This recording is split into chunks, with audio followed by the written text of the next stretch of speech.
Welcome everybody, मैं आपका दोस्त सी नितिन गुरु आज लेकर आया हूँ एक और इम्पॉर्टेंट डिस्कशन जिसमें कि हम बात करने वाले हैं एक बहुत इंपॉर्टेंट फाइनेंशियल और इकोनॉमिक मैटर की कैसे रशिया ने अपनी करेंसी को स्टेबलाइज रखा और इनफैक्ट अब दुनिया की बेस्ट परफॉर्मिंग करेंसी बन चुकी है। यानी कि 2022 में किसी भी और करेंसी ने इतनी ज़्यादा परसेंटेज ऑफ अप्रिसिएशन नहीं दिखाई जितनी रशिया ने दिखाई।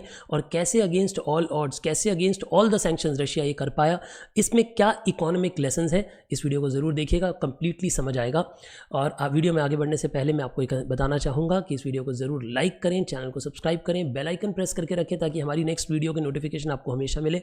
नया चैनल है, आपके बहुत सारे प्यार की ज़रूरत है। अपने दोस्तों के साथ इन वीडियोज़ को शेयर करो, मुझे स्क्रीनशॉट ज़रूर भेजते रहना जब आप शेयर कर दोगे ताकि मुझे पता लगे कि कितने लोग जेन्युइनली हमें प्यार दिखा रहे हैं और आपका प्यार मिलता रहना चाहिए इस चैनल को।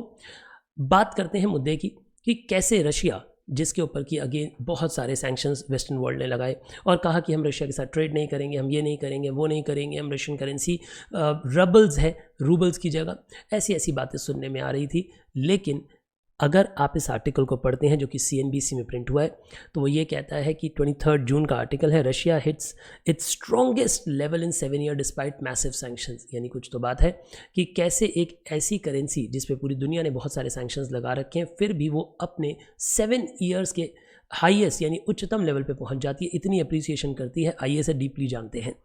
देखिए, अगर मैं आपको समझाना चाहूँ तो सबसे पहले आप ये देखिए कि जैसे वॉर स्टार्ट हुई थी, रशिया ने इन्वेड किया यूक्रेन को। मैं आपको पहले ही बता दूं कि इस वीडियो में हम किसी भी तरीके से वॉर को फेवर या अपोज नहीं कर रहे हैं। हम एक पीसफुल नेशन है, नॉन अलाइन नेशन है। हम बात कर रहे हैं यहाँ पे प्योरली इकोनॉमिक एंगल की। जब वॉर स्टार्ट हुई थी उस वक्त के अराउंड अगर मैं रूबल को इंडियन रुपीज़ के साथ देखूं तो रूबल लगभग 0.9 इंडियन रुपीज़ के बराबर था 27 फरवरी को। यानी आप ये कह सकते हैं 90 पैसे दे के हम 1 रूबल ले सकते थे। लेकिन जैसे ही वॉर स्टार्ट हुई, सैंक्शंस आए, आप ये देखिए 7 मार्च को जब सैंक्शंस लगने स्टार्ट हो चुके थे तो रूबल जो था वो 55 पे आ गया था। यानी 55 पैसा में 1 रूबल मिलेगा। यानी इसका मतलब ये हुआ कि इंडियन करेंसी अप्रिशिएट हुई और रूबल डिप्रिशिएट हुआ क्योंकि अब हमें कम रुपया देकर 1 रूबल मिलने लगा। लेकिन कैसे वहाँ से बढ़ते बढ़ते आज की डेट में यानी जून में वही रूबल 1.44 इंडियन रुपीज़ का मिल रहा है। यानी इस तरीके से आप देखें तो रूबल ने एक बहुत बड़ी रिकवरी करी, कहाँ 0.55 और कहाँ 0.55 से बढ़ते बढ़ते बढ़ते बढ़ते किस लेवल पे आ गया जी 1.44। आप ध्यान से देखिए 24 जून का डेटा ये कहता है कि 1 rouble is equal to 1.44 Indian rupee. यानी रूबल ने बहुत अमेजिंग परफॉर्मेंस दी है। अब इसे समझना चाहिए इकोनॉमी के फाइनेंशियल पॉइंट ऑफ व्यू से कि ऐसा कैसे हुआ जब पूरी दुनिया अगेंस्ट है, सैंक्शंस हैं, आपसे ट्रेड नहीं किया जा रहा, लेकिन उसके बाद भी आपकी करेंसी अप्रिशिएट कर रही है।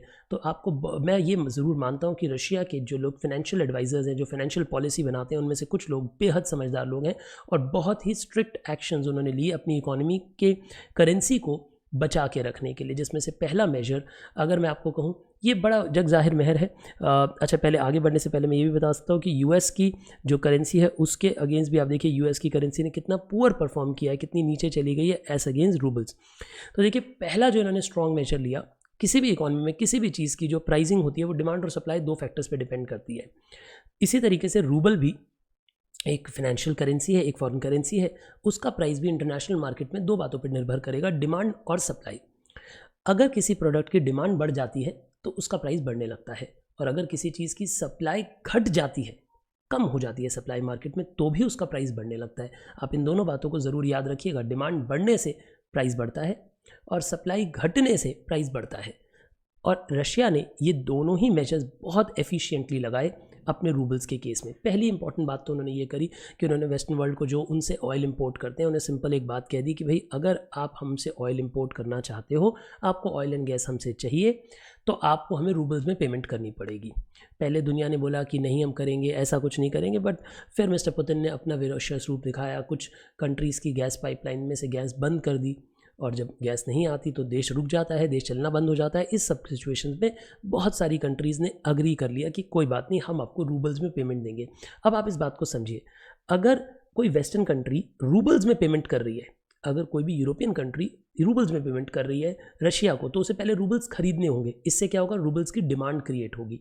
मैंने आपको क्या कहा था, अगर किसी भी प्रोडक्ट की डिमांड मार्केट में ऊपर जाती है तो उसका प्राइस ऊपर जाता है। तो यानी मार्केट में जो वेस्टर्न कंट्रीज़ हैं उन्हें रूबल्स खरीदने पड़े ताकि वो रशिया को पे करें। तो जब कोई रूबल्स खरीदेगा तो रूबल का प्राइस ऊपर जाएगा। बहुत इंपॉर्टेंट डिमांड को इंक्रीज़ करने का मेजर। और एक और मेजर है जिसके बारे में बहुत कम लोग जानते हैं कि जैसे ही सैंक्शंस लगने स्टार्ट हुए थे, रशिया ने एक बहुत स्ट्रिक्ट कैपिटल कंट्रोल मेजर्स लगा दिए थे। इसका मतलब ये था कि आप फॉरेन में इन्वेस्टमेंट्स नहीं कर सकते ताकि रूबल बाहर ना जाए, और साथ ही साथ कैपिटल कंट्रोल मेजर्स, यानी मान लेते हैं कि अगर मैं एक रशियन एक्सपोर्टर हूँ, अगर मैं दुनिया में कहीं भी कुछ एक्सपोर्ट करता हूँ और मुझे वहाँ से रेवेन्यू मिलता है, यानी मुझे वहाँ से पैसा मिलता है, तो मैं उसे फॉरेन करेंसी में नहीं रख सकता, उसमें 80% मुझे रूबल्स में कन्वर्ट करना पड़ेगा। यानी रूबल्स की डिमांड बनी रहेगी। आप इस बात को, लॉजिक को समझिए।